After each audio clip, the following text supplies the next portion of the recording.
Agora nós vamos começar a analisar o parágrafo 2º do artigo 121, que fala sobre o homicídio qualificado. Antes da gente efetivamente começar a estudar cada uma das hipóteses de qualificadora, eu gostaria de considerar com vocês a importante distinção entre uma qualificadora e uma majorante. Quando eu estou falando de uma majorante, eu estou falando de uma fração de pena que é acrescentada no segundo momento da dosimetria da pena, e aqui eu quero invocar com vocês a lembrança daquelas aulas em que vocês, lá na parte geral, estudaram a dosimetria da pena, e aqui eu quero invocar aqueles momentos em que vocês percebiam que primeiro era fixada uma pena base, depois as causas de aumento, as causas de diminuições, as circunstâncias judiciais, etc, etc, etc. E aí eu queria lembrar que, quando eu estou falando de uma majorante, eu estou falando de uma fração de pena que vai ser acrescida à pena base depois que a pena base é fixada. A hipótese do homicídio que a gente vai estudar agora, ela é uma hipótese de homicídio qualificado e não majorado. E por que ele é qualificado e não majorado? Veja, se no caso do homicídio simples nós temos que o preceito secundário da norma é dado por uma pena de 6 a 20 anos, por outro lado, no preceito secundário da norma do homicídio qualificado, nós temos que as penas variam de 12 a 30 anos. Então veja que há uma modificação no próprio preceito secundário da norma. Não se trata aqui de uma fração que será acrescida à pena base, uma vez estabelecida pelo magistrado, para que se chegue ao cômputo final da pena, ao final da dosimetria. Aqui eu estou falando de mexer na própria estrutura da pena base, que vai ter que ser fixada de 12 a 30 anos. Então perceba que se eu vou fixar no homicídio simples a pena base no mínimo legal, eu vou fixar esse homicídio em 6 anos. Mas se eu for fixar no mínimo legal para um homicídio qualificado, eu terei que fixar forçosamente em 12 anos. Veja que essa é uma diferença bastante substancial. Então imagine que eu estou falando de uma hipótese em que há um aumento de pena, então 12 mais 1/3, nós teríamos aqui 16 anos. 6 mais 1/3 seriam 8 anos. Veja que a diferença é substancial. Quando nós falamos de causa de aumento de pena, quando nós falamos de majorante, e aí a majorante é uma causa de aumento de pena que é descrita pelo próprio tipo penal, a exemplo do que acontece no artigo 157 do roubo, né? O roubo traz ali as causas de aumento de pena do próprio tipo, daí nós chamamos elas de majorante, e as qualificadoras acontecem quando nós temos uma modificação no próprio preceito secundário da norma, ou seja, os valores mínimos e máximos que a norma penal trará na descrição típica. Né? Logo após a conduta que é proibida, vem a descrição típica de um comportamento ao qual é atribuído uma pena distinta, frequentemente maior, porque a qualificadora é sempre a demonstração de um desvalor da conduta do agente exacerbado em relação àquela forma que seria considerada normal. Veja que normal é diferente de aceitável. Veja que há desvalor em qualquer conduta de homicídio, mesmo no homicídio culposo. Mas no caso do homicídio qualificado, nós temos uma conduta que é mais desvaliosa que o homicídio simples e mais desvaliosa que o homicídio privilegiado. Veja que numa escala nós teríamos que as penas seriam menores, quanto menor o desvalor da conduta, menor a reprovabilidade social do agente.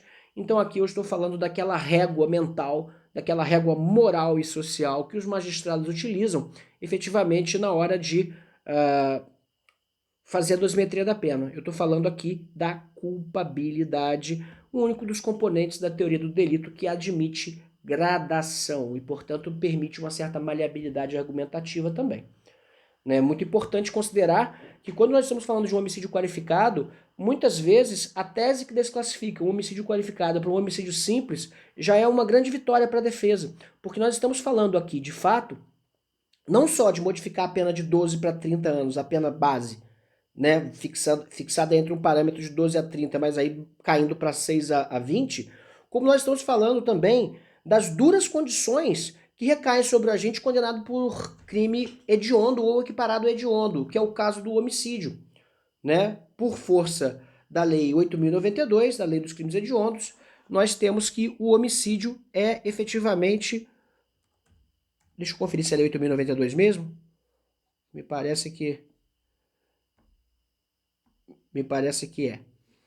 Né? Ou 8.072, eu nunca me lembro dessa... Eu nunca me lembro dessa... dessa conta. Eu acho que é 8.072, gente, me desculpa aí.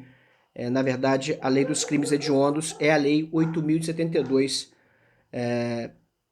e ela realmente é uma lei 8.072 de 1990, tá, pessoal? Desculpa aqui, a correção é lei 8.072 de 1990, que dispõe sobre os crimes hediondos.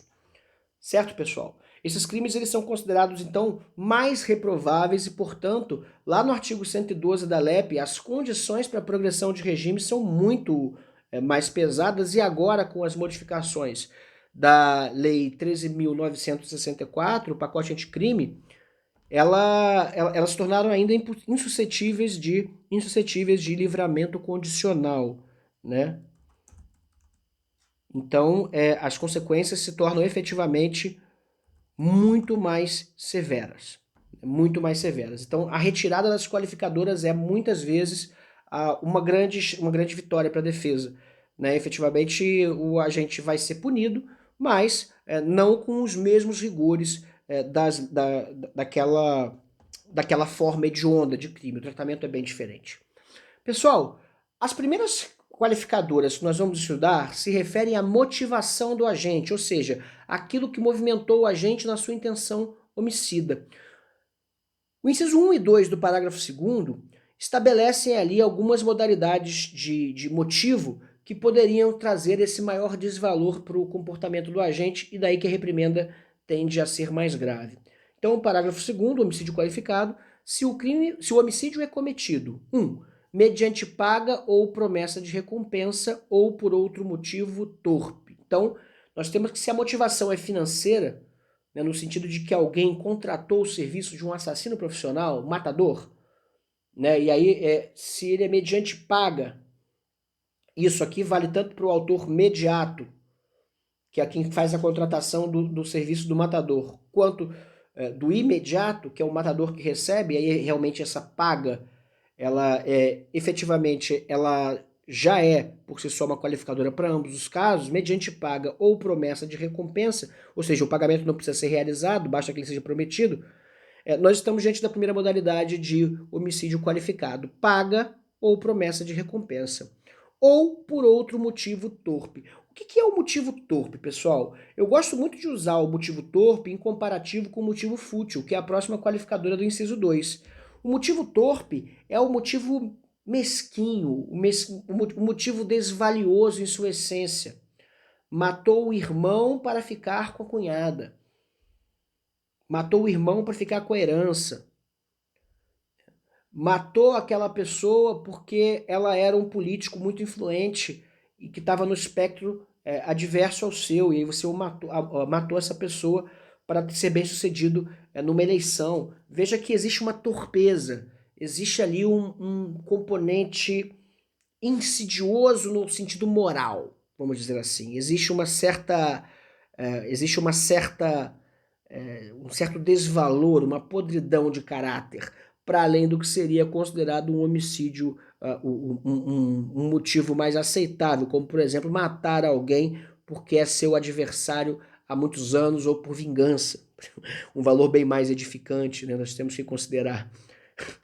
Mas, por outra razão, nós temos que falar também do motivo fútil, do inciso 2, e aí vai ficar caracterizada essa distinção entre o motivo torpe, aquele que tem torpeza, que mostra o que há de pior na essência da alma humana, enquanto que o motivo fútil é o motivo banal, o motivo absolutamente pífio. Matou por causa de uma diferença de R$13 no troco. Matou porque estava numa discussão por time de futebol.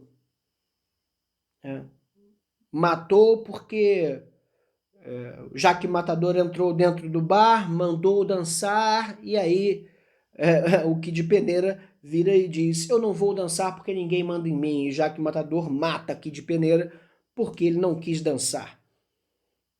E aí, efetivamente, como ele não quis dançar, morreu, né? Assim que dizia naquele funk ancestral lá dos anos 90, que formaram o caráter de uma geração.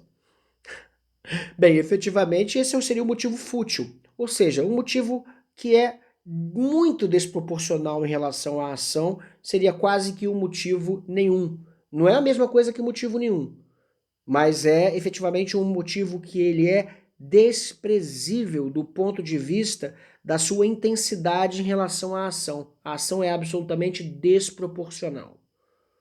Certo, pessoal? Então, vou encerrar esse vídeo, já está com 10 minutos, e aí a gente vai passar no próximo vídeo a analisar as outras qualificadoras. Muito obrigado pela atenção de vocês até aqui.